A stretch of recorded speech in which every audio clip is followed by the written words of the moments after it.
बिहार की सियासत में उभरते चेहरे समाजसेवी व उद्योगपति निशिकांत सिन्हा रविवार को रोहतास के डेहरी से सासाराम पहुंचे, जहां उन्होंने विशाल रोड शो किया।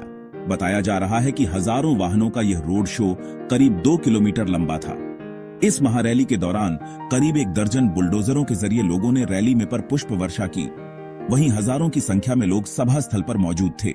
इस मौके पर उन्होंने कहा कि डेहरी से शुरू होकर सासाराम तक भव्य रोड शो और जन आशीर्वाद संवाद ने यह साबित कर दिया है कि बिहार की जनता अब बदलाव चाहती है।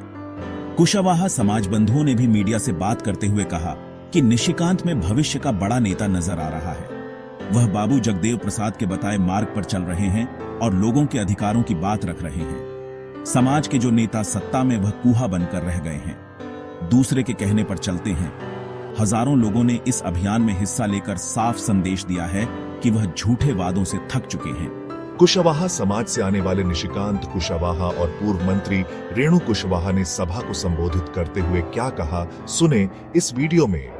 जगदेव बाबू और सम्राट अशोक का जब भी हम विचारधारा सुनते हैं, जब भी उनके जगदेव बाबू के शहादत की कहानियां सुनते हैं, तो हमारे भीतर एक साहस और आत्मसम्मान को जगाने का काम करती है।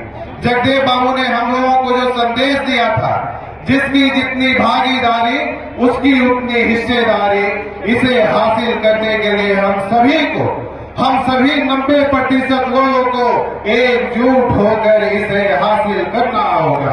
साथियों, आज मैं आप लोगों को बताना चाहता हूं कि हम राजनीति में इतने पीछे क्यों हैं। जगदेव बाबू ने एक नारा दिया था कि सामाजिक क्रांति के बिना आर्थिक और राजनीतिक क्रांति संभव नहीं। ये आपका भाई, आपका बेटा निशिकांत सिन्हा यही जगदेव बाबू के सामाजिक क्रांति का नारा को पूरा करने के लिए फिर से आप लोगों के बीच हाजिर है, फिर से वो सामाजिक क्रांति लाने के लिए तैयार है। मैं आप लोगों को आज बताना चाहता हूं कि आखिर मैंने राजनीति में आने का फैसला क्यों लिया। वैसे तो मेरे दादाजी और मेरे परिवार राजनीति के क्षेत्र में रहे। मेरे दादाजी ना सिर्फ एक राजनेता थे, बल्कि एक स्वतंत्रता सेनानी और एक सामाजिक कार्यकर्ता भी थे। उन्होंने लगभग 75 वर्षों तक लोगों की सेवा की है। मैंने बचपन से अपने परिवार के लोगों को जनता की सेवा करते देखा है। जनता की सेवा करना, लोगों को मदद करना मेरे परिवार की विरासत में रही है और यही वजह है कि पिछले 5 वर्षों से मैं भी समाज का सेवा कर रहा हूं, खासकर शिक्षा के क्षेत्र में। असल में मैं ऐसा मानता हूं और मुझे ऐसा लगता है कि किसी भी समाज को मजबूत करना हो तो शिक्षा का मजबूत करना बहुत ही जरूरी है। शिक्षा समाज की नींव होती है और जो समाज शिक्षित होता है उसे तरक्की करने से कोई नहीं रोक सकता है। इसलिए पिछले 5 वर्षों से मैंने शिक्षा के ऊपर काम करना शुरू किया ताकि आने वाले समय में हमारा समाज एक मजबूत समाज बन सके और आने वाले समय में हमारा समाज एक सशक्त समाज बन सके। पर साथियों, किसी भी समाज के लिए सिर्फ शिक्षा का मजबूत होना ही काफी नहीं है। जैसे शिक्षा समाज को मजबूत बनाती है, वैसे ही राजनीति समाज को दिशा देती है। राजनीति वह ताकत है जो अपने अधिकारों की रक्षा करती है, अपने हक को सुनिश्चित करती है। इसलिए मैंने राजनीति में आने का फैसला लिया। साथियों, आज मैं आप सभी को अपने दिल की बात, अपने मन की बात बताना चाहता हूं। आप सभी को मैं अपना एक परिवार का सदस्य मानता हूं, इसलिए आप सभी को मैं अपने दिल की बात आज बता सकता हूं।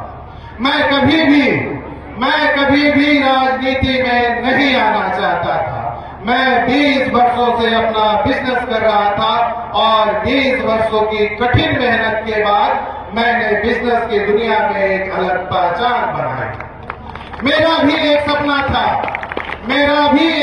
था कि मैं भी इस देश का एक बड़ा बिजनेसमैन बनूं और इस देश के लोग मुझे भी टाटा, बिरला और अंबानी के जैसा याद रखें। पर साथियों, जैसे जैसे मैं समाज के करीब आया, समाज के लिए काम करना शुरू किया, समाज के लोगों से मिलना जुलना शुरू किया, तो मुझे यह एहसास हुआ कि किसी भी समाज को मजबूत करने के लिए जितना बड़ा योगदान शिक्षा का होता है, उतना ही बड़ा योगदान राजनीति का भी होता है। तो जहां मेरे जैसे पढ़े लिखे युवा अपने समाज को मजबूत करने के लिए शिक्षा के ऊपर काम कर रहा है, वही मेरे जैसे पढ़े लिखे युवा अपने समाज को मजबूत करने के लिए राजनीति के लिए भी काम क्यों ना करे। साथियों, आज जितने भी यहाँ पे आप लोग उपस्थित हैं, मैं आप लोगों से एक सवाल पूछना चाहता हूँ कि मेरे जैसे पढ़े लिखे युवा को राजनीति में आनी चाहिए या नहीं? हाँ या ना? आनी चाहिए या नहीं? साथियों, आप लोगों का जो भी जवाब होगा वो हमेशा मैं अपने सर आंखों पर रखूंगा। मेरा भी पहला उद्देश्य यही है कि हमारे जो जगदेव बाबू के जो विचारधारा थे, जो उनकी विचारधारा थे कि 100 में 10 में 90 शोषित है और शोषितों ने ललकारा है, और जितनी बड़ी हमारी जो भागीदारी है उस भागीदारी को हासिल कैसे करें, अपने समाज को मजबूत कैसे करें, अपने दलित शोषित वंचित लोगों को उनका हक कैसे दिलाएं, अपने अल्पसंख्यक को अपना हक कैसे दिलाएं, उसी विचारधारा को आगे बढ़ाने के लिए मेरे जगदेव बाबू के जो अधूरे सपने थे उसको पूरा करने के लिए ये सामाजिक क्रांति को मैं आप लोगों के बीच लाया हूँ।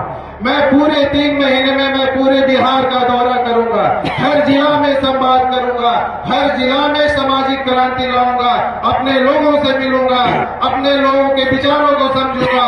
उसके बाद आप लोगों का जो भी फैसला होगा, अगर मुझे आप राजनीति में आने कहोगे तो मैं आऊंगा, नहीं तो मैं जैसे पहले अपना बिजनेस कर रहा था और समाज की सेवा कर रहा था वैसे आगे भी मैं जारी रखूंगा। ये पूरा का पूरा फैसला आप लोगों के ऊपर रहेगा। साथियों, आज मैं आप लोगों को बताना चाहता हूं कि अब मेरी जिंदगी में सिर्फ 3 ही सपने हैं। मेरा पहला सपना यह है कि मैं अपने राज जिस राज में मैं पैदा हुआ उस राज को देश का नंबर 1 विकसित राज कैसे बनाऊं। और मेरा दूसरा सपना कि मैं अपने समाज को हर क्षेत्र में एक मजबूत और एक सशक्त समाज कैसे बनाऊं। और मेरा तीसरा सपना कि अपने दलित लोगों के लिए, अपने शोषित लोगों के लिए, अपने वंचित लोगों के लिए, अपने अल्पसंख्यक लोगों के लिए उनका हक कैसे दिलाऊं। जो विचारधारा हमारे जगदेव बाबू की थी, आज मेरी भी विचारधारा वही है। आज मैं फिर से अपने जगदेव बाबू की विचारधारा को जिंदा करने का प्रयास कर रहा हूं और अपने दलित के लिए, अपने दलित शोषित लोगों के लिए, अपने गरीबों के लिए, अपने अल्पसंख्यक लोगों के लिए दूसरा जगदेव बनने के लिए तैयार हूं। और इसके लिए अपने गरीबों के लिए, अपने समाज के लिए, अपने अल्पसंख्यक लोगों के लिए, अपने शोषित लोगों के लिए अगर मुझे अपनी शहादत भी देनी पड़ी तो मैं उसके लिए भी तैयार हूं, मैं उसके लिए भी तैयार हूं। साथियों, हम सम्राट अशोक के वंशज हैं और जगदेव बाबू के अनुयायी भी हैं। हम कभी भी आगे किसी के सामने झुकते नहीं हैं और ये लड़ाई तब तक लड़ते रहेंगे जब तक हमें अपना हक नहीं मिल जाता है, जब तक हमें अपना हक नहीं मिल जाता है। इस राज के सत्ते में बैठे लोग हमारी आवाज को दबाने की कोशिश कर रहे हैं, हमें आपस में बंटवारा करने की कोशिश कर रहे हैं, हमें जातियों के हिसाब से तोड़ा गया है और हमें आर्थिक और राजनीतिक क्षेत्रों में कमजोर बनाया गया है ताकि आने वाले समय में हम आपस में ही लड़ते रहें। और हमारी इतनी संख्या होने के बावजूद हम लोगों को सिर्फ यहाँ की सरकारें एक वोट बैंक के रूप में इस्तेमाल किया गया। पर साथियों, अब ये आगे नहीं होने देंगे और ये आगे चलने भी नहीं देंगे। हमारा जितना भागीदारी है वो हिस्सेदारी हम लेकर रहेंगे, इसके लिए मैं सभी, ये सिर्फ कुशवाहा और कोई समाज की लड़ाई नहीं है, ये सिर्फ हमारे समाज की लड़ाई नहीं है, ये हमारे यहाँ जगदेव बाबू की विचारधारा की लड़ाई है, ये 90% लोगों की लड़ाई है, ये दलित शोषित अल्पसंख्यक पिछड़े लोगों की लड़ाई है, ताकि हमारे जो जगदेव बाबू के जो विचारधारा था, जो हमारे जगदेव बाबू के अधूरे सपने थे, उस सपने को पूरा कैसे करें, इसके लिए हम सभी को एकजुट होने की जरूरत है और हमें अपनी ताकत दिखाने की जरूरत है, ताकि आने वाले समय में हमारी जितनी भागीदारी है उतनी बड़ी हमें अपनी हिस्सेदारी भी मिलनी चाहिए। और मैं आप लोगों को विश्वास दिलाता हूं, मैं आज आप लोगों से वादा करता हूं कि इस लड़ाई को मैं आखिरी सांस तक लड़ता रहूंगा, आखिरी सांस तक लड़ता रहूंगा। ये लड़ाई तब तक जारी रहेगी जब तक हम अपना हक नहीं ले लेते हैं। साथियों, आज आप लोगों ने यहाँ पर मेरे बुलाने पर आए, मेरे विचारों को सुनने के लिए आए, आप लोगों ने इतना प्यार और सम्मान दिया, इसके लिए मैं आप सभी को दिल से एक बार शुक्रिया अदा करता हूं और रोहतास की सासाराम बबुआ के सभी जनते को, सभी को मैं दिल से आभार व्यक्त करता हूं।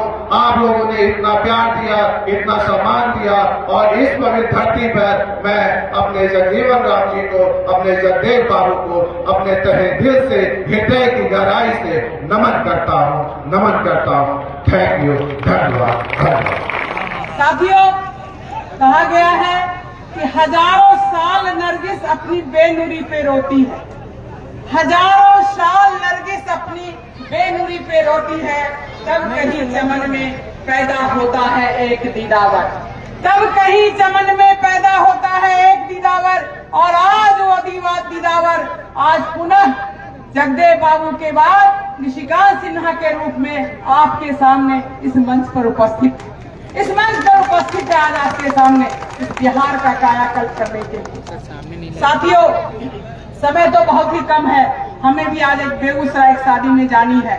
ऐसे तो सासाराम की धरती पर, शाहबाद की क्रांतिकारी धरती पर कई बार आपने हमें सुना होगा, लेकिन आज खास करके हम आए हैं बिहार में बदलाव की बात करने के लिए।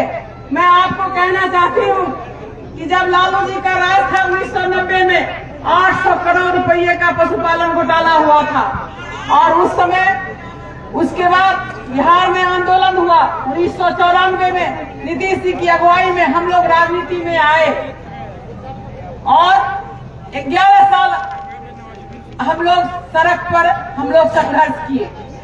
बिहार की हालत खराब थी, आप जान रहे हैं, शिक्षा नहीं, स्वास्थ्य नहीं, उद्योग नहीं, किसानों की हालत खराब थी। और ये सबको देखते हुए हम सब लोग, इतने भाई लोग जो यहाँ आज आए हैं, सारे लोगों ने 11 साल मेहनत किया और तब जाकर के 2005 में नीतीश जी की सरकार बनी। नीतीश जी की सरकार ने भी बहुत विकास किया, ये हम नहीं कह सकते हैं, क्योंकि विकास छिपता नहीं है। रोड हुआ, सड़कें बनी, सारे चीजों का विकास हुआ, लेकिन एक विकास तो यहाँ हमारे यहाँ के जो राजा हुए थे शेरशाह सूरी ने ग्रंटन रोड बनवाया था, जो आज भी पश्चिम बंगाल से लेकर के बहुत दूर तक जाती है। ये सारी चीजें हुई, लेकिन एक चीज जो नहीं हो सका, वो चीजें है शिक्षा, किसानों की सिंचाई की व्यवस्था, स्वास्थ्य की व्यवस्था, रोजगार की व्यवस्था। इच्छा तो हुई थी कि जाएंगे, पलायन रुकेगा बिहार से, बिहारी कहलाना गौरव की बात होगी, लेकिन आज भी हमारा बेटा, हमारा भाई अपना बूढ़े माँ बाप और युवा पत्नी को छोड़ करके रोजगार के लिए आज भी दिल्ली के सड़कों पर रिक्शा खींचते हैं, आज भी महाराष्ट्र में टेम्पू चलाते हैं और आज भी गुजरात के हीरा खदान में काम करते हैं और आज भी बेंगलोर जाता है हमारा भाई पढ़ने के लिए, पूना जाता है, हैदराबाद जाता है पढ़ने के लिए। हम बाहर भेजते हैं तो रोजगार के लिए भी बाहर जाता है। आज भी हम अपने माँ बाप, अपने बच्चे के लिए तरसते रहते हैं। सोचा था बिहार एक ऐसा प्रदेश है, बिहार एक ऐसा प्रदेश है जहाँ उपजाऊ भूमि है, 12 माह से बहने वाली नदियां हैं, हमारे कर्मठ युवा हैं, इनकी शक्ति है। ये हमारा युवा गुजरात बनाने का काम करता है। मुंबई आज मुंबई है तो यहाँ के युवाओं के कारण आज पुणे है, तो यहाँ के युवाओं के कारण दिल्ली आज दिल्ली है तो यहाँ के कर्मठ पढ़े लिखे आईएएस के कारण, लेकिन हमारा बिहार सारी योग्यता के बावजूद भी हमारा बिहार आज पिछड़ा है। हमारे भाइयों और बहनों, इसी चीज को देखते हुए निशिकांत सिन्हा जी ने कहा कि ये जगजीवन राम की भूमि है, शेरशाह सूरी की भूमि है, और आप यूं कहें तो इसी इलाके से, इसी शाहबाद से डॉक्टर राजेंद्र प्रसाद भी पहली बार राष्ट्रपति बने थे। इतनी सारी योग्यता के बावजूद भी, और हमारे युवा, हमारे नौजवानों में इतनी कर्मठता है, इतना उसमें गुण है, इतना वो मेधावी है कि अगर कहीं चांद पर भी परीक्षा होगा तो उस कंपटीशन में भी जाकर के हमारे बिहार का युवा पास करने का काम करेगा। इतनी उनकी हैसियत, इतनी उनकी कैपेसिटी है, इतने वो मेधावी है। लेकिन दुर्भाग्य चिराग तले अंधेरा होता है, चिराग तले अंधेरा होता है, और खास करके कुशवाहा समाज को आज तक मिला नहीं। चर्चाएं हुई, सतीश बाबू बने 72 घंटा के लिए मुख्यमंत्री, जो बनना था वो नहीं हो पाया, कुछ विकास नहीं कर पाए। जिन जिन लोगों का मुख्यमंत्री बना उन लोगों का विकास हुआ, हमारा समाज का विकास बहुत पीछे है। शायद इसीलिए चंद्रगुप्त सम्राट मौर्य चक्रवर्ती सम्राट था, पूरे एशिया महादेश में जिसकी राजधानी थी, वैसे के हम लोग वंशज हैं, लेकिन एक साधारण सत्ता के लिए तरस रहे हैं। हमारा ये हाल है। जगदेव बाबू हुए, जगदेव बाबू ने बिहार में अलग जगाने का काम किया, लेकिन उस जगदेव बाबू की आवाज को दबा दिया गया, उनकी हत्या कर दी गई। जगदेव बाबू एक चिंतक हैं, विचारक हैं, कोई महान व्यक्तित्व हैं, और उनके हजारों लाखों आज भी बेटे हैं, आज भी अनुयायी हैं, जो बिहार बदलने की क्षमता रखते हैं। साथियों, तो इसी क्रम में जगदेव बाबू ने बहुत चीज कहा कि 100 में 90 शोषित है, 90 भाग हमारा है। तो यहाँ अति पिछड़ा दलित आदिवासी किसी को भी न्याय नहीं मिला। आज भी हम न्याय के लिए तरस रहे हैं, आज भी हम अच्छे स्कूल में पढ़ने के लिए तरस रहे हैं। हमारा बेटा आज भी बढ़िया कॉलेज में नहीं पढ़ पाता है, मजबूरी के कारण, आर्थिक तंगी के कारण आज भी हम अपनी बेटी को अच्छे घर में शादी नहीं कर पाते हैं। इन्हें गिने हमारे जैसे लोग, मैं भी एक साधारण किसान की बेटी हूँ, एक साधारण किसान की बेटी हूँ। एक हवाई चप्पल में हमने हाई स्कूल पास किया था, अपनी मेहनत के बदौलत, अपनी लगन के बदौलत संसद में भी गए, विधानसभा में गए, मंत्री बनने का काम किए, और आज आप लोगों के बीच खड़े हैं। इसीलिए शिक्षा बहुत जरूरी है। अपने बेटे बेटी को हम माँ बहनों से कहना चाहेंगे, बेटे को भी भरपूर पढ़ाइए, लेकिन बेटी को भी पीछा न रखिए, उसे भी शिक्षा देने का काम करिए, ताकि उसे भी अधिकार मिल सके, ताकि उसे भी अधिकार मिल सके। तो आज आपके सामने इस मंच पर हमें बहुत मौका मिला है, निशिकांत भाई को सुनना है।